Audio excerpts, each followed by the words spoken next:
Everyone, this is Iram Chaudhary और आज हम स्टार्ट करने जा रहे हैं chapter number 3, pair of linear equation in two variable. चलिए अब स्टार्ट करते हैं। देखिए, pair of linear equation in two variable, पता ही चल रहा है इसमें कितने वेरिएबल हैं? दो वेरिएबल। हमने 9th में कितने वेरिएबल पढ़े थे? 1 वेरिएबल। और अब हम पढ़ेंगे 2 वेरिएबल, जिसमें हमारे कितने वेरिएबल होंगे? 2 वेरिएबल होंगे। ठीक है, अब देखिए, अगर 2 वेरिएबल हैं तो इक्वेशन भी हमारी ऑब्वियस सी बात है 2 बनेगी, क्योंकि अगर एक वेरिएबल होता है तो हमारी इक्वेशन कितनी बनती है? 1। अगर हमारा 2 वेरिएबल होता है तो हमारी इक्वेशन बनती है 2, और 3 वेरिएबल होगा तो हमारी इक्वेशन बनेगी 3। अब देखिए इसमें इक्वेशन बनती कैसे है। अब देखो 2 वेरिएबल है तो 2 वेरिएबल हम ले लेते हैं, एक x और एक y। मोस्टली यही लेते हैं। लेने के लिए तो हम a और b भी ले सकते हैं। 2 वेरिएबल लेने हैं हमें, चाहे xy लो चाहे a b low, but mostly क्या लेते हैं इस चैप्टर में? हमें जो लेना है 2 वेरिएबल क्या लेना है? x और y। अब इसकी इक्वेशन देखिए, हमारी 2 इक्वेशन बनेगी। अभी मैंने आपको बताया था हमारी 2 इक्वेशन क्यों बनेगी? क्योंकि 2 वेरिएबल है। अब देखिए हमने इक्वेशन कैसे बनाई? ax plus by plus c equal to 0, जिसमें से जो ये a, b और c होता है ये हमारे होते हैं कांस्टेंट नंबर।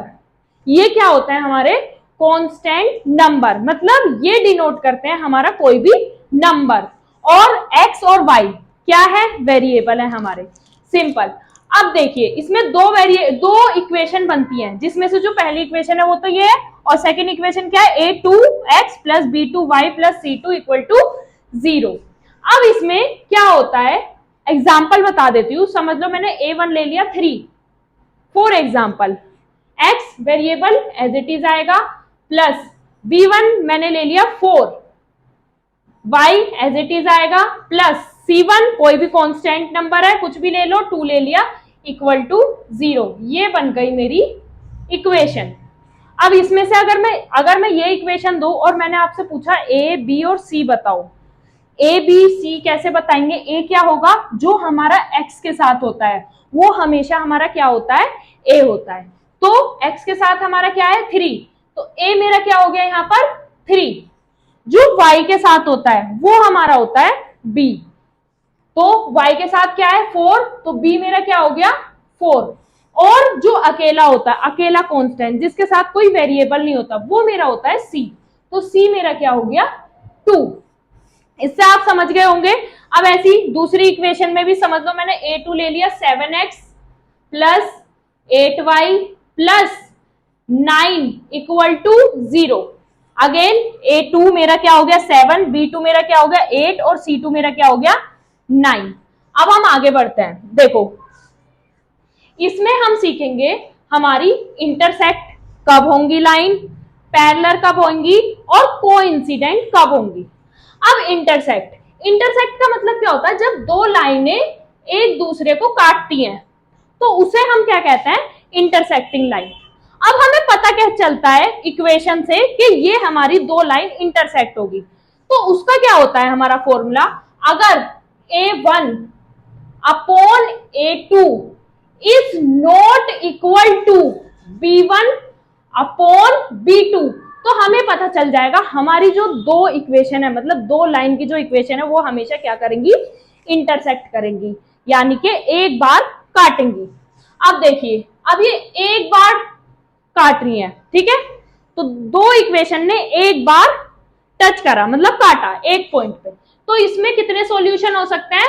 1 सॉल्यूशन। ठीक है, मतलब यूनिक सॉल्यूशन होगा। क्यों? क्योंकि भाई कितनी बार टकराई? एक बार टकराई, तो हमारे पास सॉल्यूशन भी कितना होगा? 1 होगा, तो इसमें कितने होते हैं? 1 सॉल्यूशन। और अगर a1 upon a2 not equal है b1 अपॉन b2 के, तो हमें पता चल जाएगा कि हमारी जो 2 इक्वेशन है उनकी जो लाइन है वो एक दूसरे को क्या करेंगी? इंटरसेक्ट करेंगी।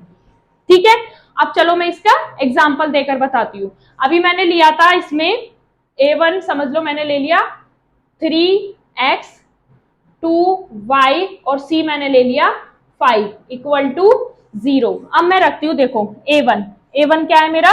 3, तो मैंने A1 की जगह पर क्या रखूंगी, 3 रखूंगी। तो मैंने A1 की जगह पर रखा 3, अपॉन है अपॉन, A2 मेरा क्या है 7, तो A2 की जगह पर क्या लिखूंगी 7।